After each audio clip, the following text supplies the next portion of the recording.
अमृतमय वाणी से हमें कृतार्थ करने की अनुकंपा करें। हे भगवान नमोस्तु नमोस्तु नमोस्तु।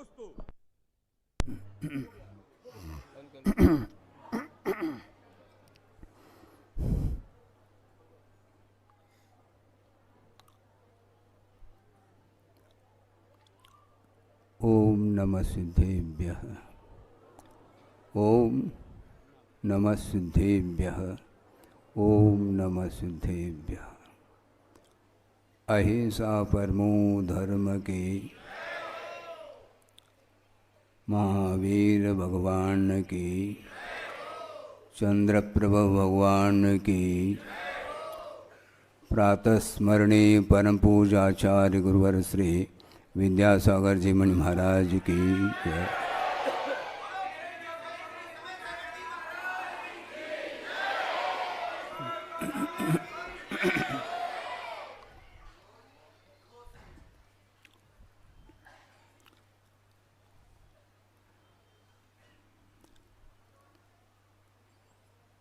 आपके सामने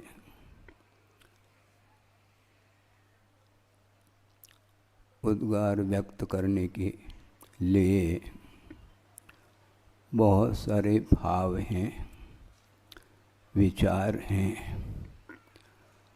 किंतु उन सभी भावों को, उन सभी विचारों को शब्द रूप देना संभव नहीं हो सकता। और यह 4-5 दिन हो गए हैं जो वातावरण निर्मित हुआ है, उस वातावरण को परिवर्तित करना असंभव सा लग रहा है। सिद्धांत की दृष्टि से देखते हैं, संसार में संसारी प्राणी प्रतिपल आत्म तत्व को भूल करके अन्यान्य वस्तुओं को लेकर के हर्ष और विषाद का अनुभव करता है, इसमें कोई संदेह नहीं। किंतु वह राग और द्वेष संसार के लिए कारण माना जाता है, किंतु राग एक प्रकार का नहीं हुआ करता, एक विषयानुराग हुआ करता है। और एक धर्मानुराग हुआ करता है। और धर्मानुराग के प्रसंग को लेकर के ये आपके सामने 5-6 दिन निकल गए लगभग कि धर्मानुराग हमारा छूट रहा है। गुरु के प्रति जो अनुराग होता है वह मात्र श्रवण तक ही सीमित नहीं, किंतु मैं सिद्धांत के आधार से आपके सामने बहुत संक्षेप से विषय रख रहा हूँ।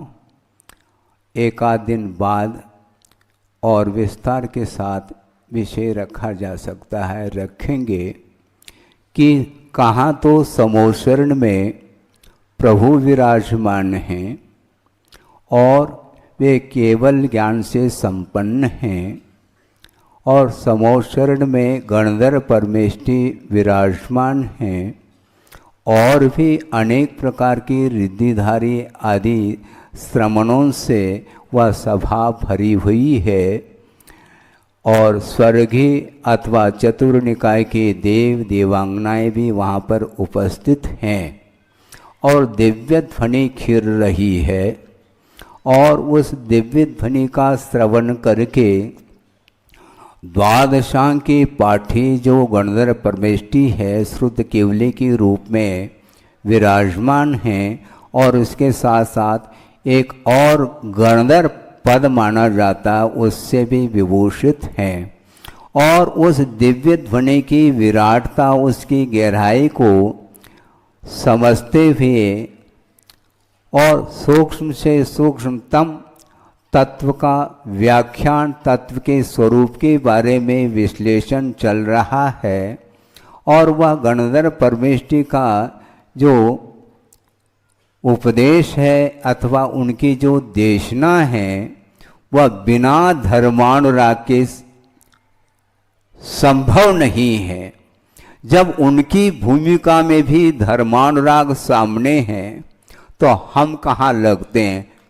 हम धर्मानुराग से नीचे उतर ही नहीं पाएंगे, ये ध्यान रखें। इसलिए किन शब्दों से उद्गार करें? आचार्य महाराज ने जो कार्य किया है वह कार्य आगमोक्त पद्धति से इस कार्य को संपन्न किया है। बड़ी निरीहता के साथ उन्होंने, समय भी मैं अनुपस्थित था, उपस्थित नहीं था। जो गए थे उनका सौभाग्य अलग था, उनका पुण्य अलग क्वालिटी का था। किंतु आचार्य श्री की दीक्षा संपन्न होने के लगभग 20 दिन के उपरांत उनके चरणों में जाने का अवसर मिला, जबकि 2 साल उनको घर का त्याग करके समय निकल चुका था। 1 साल आचार्य देशभूषण जी के संग में वो रहे। उसके पश्चात वो वहाँ से निकल करके आचार्य ज्ञान सागर जी महाराज के पास आए और सुनते हैं कि लगभग 11 महीने के उपरांत जैनेश्वरी दीक्षा उनको प्राप्त हुई। 2 साल तक ब्रह्मचर्य अवस्था में रहे और ब्रह्मचर्य अवस्था में भी उनका दर्शन हम लोगों को नहीं हो पाया। उसके बाद निर्ग्रंथ अवस्था को धारण करने के उपरांत 20 दिन के उपरांत वहाँ पर पहुँच गए। अजमेर में भागचंद शेठ सोनी जी की जो नशियाँ हैं, सोने की नशिया से वह ख्यात है, और वहाँ पर पहुँच गए। वह सारा का सारा दृश्य सामने आ रहा है स्मृति पटल पर। और इसके बाद उस समय आचार्य ज्ञान सागर महाराज जी का भी दर्शन मिला और लगभग 1 महीना 1.25 महीना रुक करके निकल गए, क्योंकि उम्र हमारी कम थी, लौकिक पढ़ाई चालू थी। उसके उपरांत दूसरे साल सन 69 में पुनः आना हुआ, अजमेर में ही आना हुआ। किंतु एक दूसरी कॉलोनी है केसरगंज, वहाँ पर आचार्य महाराज का चातुर्मास संपन्न हो रहा था। वहाँ पर भी आचार्य ज्ञान सागर जी का दर्शन हमें प्राप्त हुआ और आचार्य श्री का भी हुआ। उस समय मुनि अवस्था में आचार्य महाराज थे, किसी ने भी दर्शन नहीं किया होगा। आचार्य बनने के उपरांत तो आप लोगों ने दर्शन किए, किंतु मुनि अवस्था में भी हमें वह अवसर प्राप्त हुआ। उसके बाद कहने की कोई आवश्यकता नहीं है। 50-55 साल कैसे उन्होंने इस लंबे समय को कैसे व्यतीत किया है, क्योंकि गुरुदेव का कई बार प्रसंग के अनुरूप कहना रहा संघ के लिए, देखो आप लोगों का भी पुण्य है और मेरा भी पुण्य देखो। आचार्य ज्ञान सागर जी के सानिध्य में कितना समय व्यतीत मैंने किया, मुश्किल से 5 साल, जिसमें कि 1 साल ब्रह्मचर्य अवस्था में और 1 साल संलेखना के काल में, और बीच में 3 साल मिले जिसमें आचार्य ज्ञान सागर महाराज जी ने जो पढ़ाया उन्होंने क्या पढ़ाया और मैंने क्या समझा, ये मैं ही जानता हूँ। और आप लोग 40-40 साल, 45-45 साल सानिध्य पाने के उपरांत भी आप लोगों को विकल्प होता है, ये ठीक नहीं है। इस प्रकार उनका बार बार हम लोगों के लिए संबोधन मिलता था।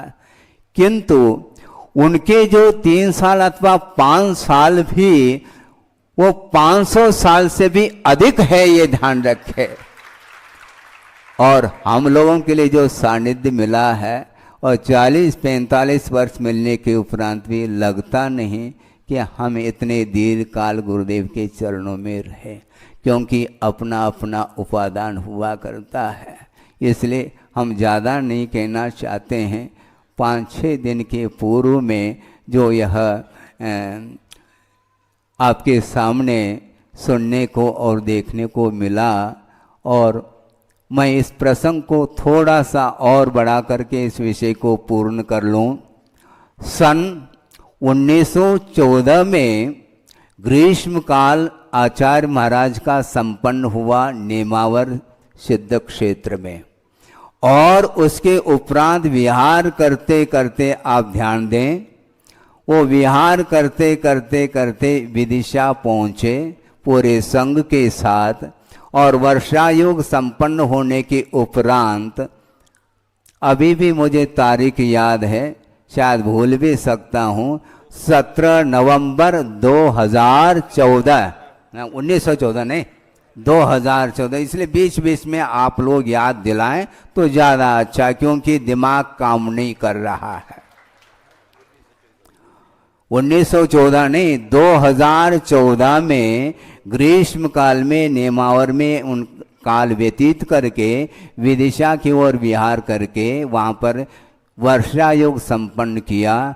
और उस वर्षा योग के संपन्न होने के उपरांत 17 नवंबर 2014 को हमारे लिए आदेश मिला कि आपको थोड़े दिन के लिए, हाँ, और क्या, मैं जो कह रहा हूँ कुछ समय के लिए बाहर जा कर के भी अनुभव कर लेना चाहिए, ऐसे कुछ शब्दों के प्रयोग उन्होंने किए थे। और उनके आज्ञा के अनुरूप 2014 निकल करके 2015 में इंदौर में चातुर्मास संपन्न हुआ, 2016 में बागीदोरा में हुआ, 2017 में अशोकनगर, और 2018 में सतना में वर्षा योग संपन्न हुआ।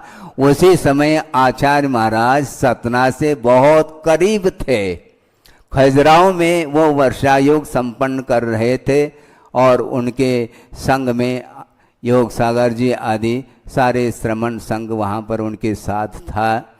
और वर्षा योग संपन्न होने के उपरांत मन में भाव आया, आचार्य महाराज पास में हैं, जाने का मन तो था, लेकिन बिना आज्ञा के थोड़ी जा सकते हैं। हम लोगों ने संकेत मंगवाया कि महाराज आपके आज्ञा के अनुरूप वर्षा योग संपन्न हुआ है, अब आगे के लिए हम प्रतीक्षा में हैं आपके संकेत के लिए। तो उन्होंने ये शब्द बोला, मैं जा रहा हूँ, पीछे पीछे आ जाना। मैं जिधर जा रहा हूँ पीछे पीछे आ जाना।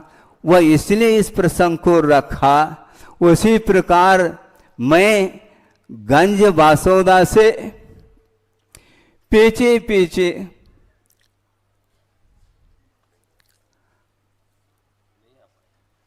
पीछे पीछे चलता आया, और आगे आगे आचार्य महाराज बढ़ते गए।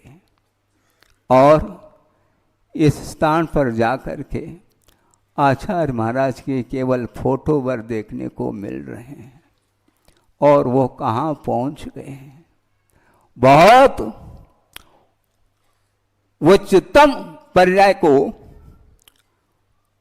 उन्होंने प्राप्त इसलिए किया है क्योंकि 50-55 वर्ष तक उन्होंने जो निर्दोष रत्नत्रय की जो आराधना की है और उस आत्म कल्याण के साथ रत्नत्रय की निर्दोष आराधना करते हुए विश्व के लिए जो मार्ग प्रशस्त किया है उसका प्रतिफल सामान्य पर्याय थोड़ी मिल सकती है।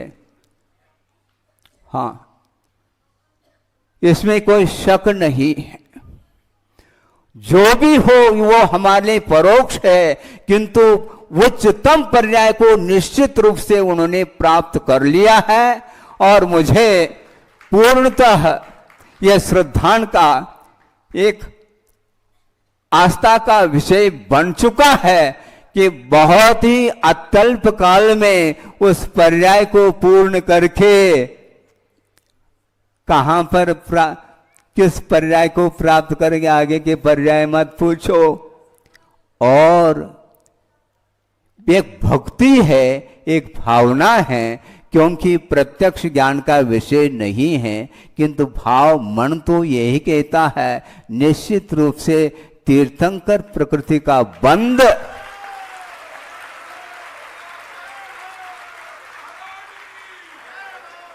मैं इसलिए कहना चाहता हूं, बड़े साहस के साथ कहना चाहता हूं कि एक यशोधर मुनि महाराज के ऊपर श्रेणिक ने एक महान उपसर किया। उसके उपरांत उस अज्ञान दशा में उपसर करने के उपरांत जब ध्यान से निवृत्त होते हैं यशोधर महाराज, उस समय चेलना रानी और श्रेणिक दोनों पहुंचे हैं और अपने किए हुए अनर्थों को सामने रखा और नमोस्तु किया। तो दोनों के लिए साम्य भाव के साथ उन्होंने धर्म वृद्धि का आशीर्वाद दिया। उसके फल स्वरूप जो उनके अंदर श्रेणी के अंदर जो पश्चाताप रूपी अग्नि झुलसने लगी और उसके फल स्वरूप मिथ्यात्व के साथ उन्होंने जो नरकाई का बंद किया था वो तो अपनी जगह है। इसके उपरांत पवित्र परिणाम होने के फल स्वरूप षोडशकारण भावना के माध्यम से उन्होंने सम्यक दर्शन को भी प्राप्त कर लिया और सम्यक दर्शन को क्षय के रूप में भी परिवर्तित किया और साथ साथ तीर्थंकर के पाद मूल में षोडशकारण भावना के माध्यम से तीर्थंकर प्रकृति के उज्ज्वल परिणाम उनके अंदर हुए। कौन है वो श्रेणिक है, अविरति है, असंयमी है। और कहां तो ये स्थिति है श्रेणिक की, और इधर आचार्य महाराज ने जो 50-55 साल तक जो सच्चे देव गुरु शास्त्र की आराधना करके चतुर्विध संघ का निर्माण करके और समाज के लिए ही नहीं पूरे देश और राष्ट्र के लिए, विश्व के लिए जो अहिंसा का जो स्वरूप है, मोक्ष मार्ग का जो स्वरूप है, उसको प्रदर्शित प्रशस्त बनाते हुए वो इस कार्य को उन्होंने संपन्न किया है। हमारे पास शब्द नहीं और न समय है, इसलिए उनके चरणों में इतना ही भाव व्यक्त करना चाहता हूँ। जहाँ कहीं भी वो हों तो वो हमारे लिए बार बार स्मृति के विषय बने रहें और उनको याद करते हुए हम अपने शेष जो जीवन है उस शेष जीवन को भी बिना किसी अपेक्षा, बिना किसी इच्छा के निरीक्षता के साथ उन्होंने जो कार्य संपन्न किया है, उसी प्रकार हम भी अपने शेष जीवन में उस कार्य को संपन्न कर सके। इस प्रकार उनके चरणों में हम भावना, भक्ति और प्रार्थना करते हैं, प्रभु हमारे लिए उसी प्रकार शक्ति प्रदान करे, क्योंकि भावना भी अपने आप में सिद्धांत तक ले जाने वाली भावना मानी जाती है। इसलिए हम गुरु से और प्रभु से प्रार्थना करते हैं कि थोड़ा सा जीवन बचा है और उसको उसी प्रकार जो उन्होंने कार्य किया है निरीता के साथ, उसी प्रकार निरीता के साथ हम रत्नत्र की आराधना करते हुए इस पार्थिव शरीर का विसर्जन कर सकें, इस पवित्र भावना के साथ। अहिंसा परमो धर्म की जय। आचार्य प्रवर श्री विद्यासागर जी मुनि महाराज की जय। बोधि समाधि परिणाम शुद्धि स्वात्मोपलब्धि शिव शोक शुद्धि। चिंतामणिम चिंतित वस्तुदान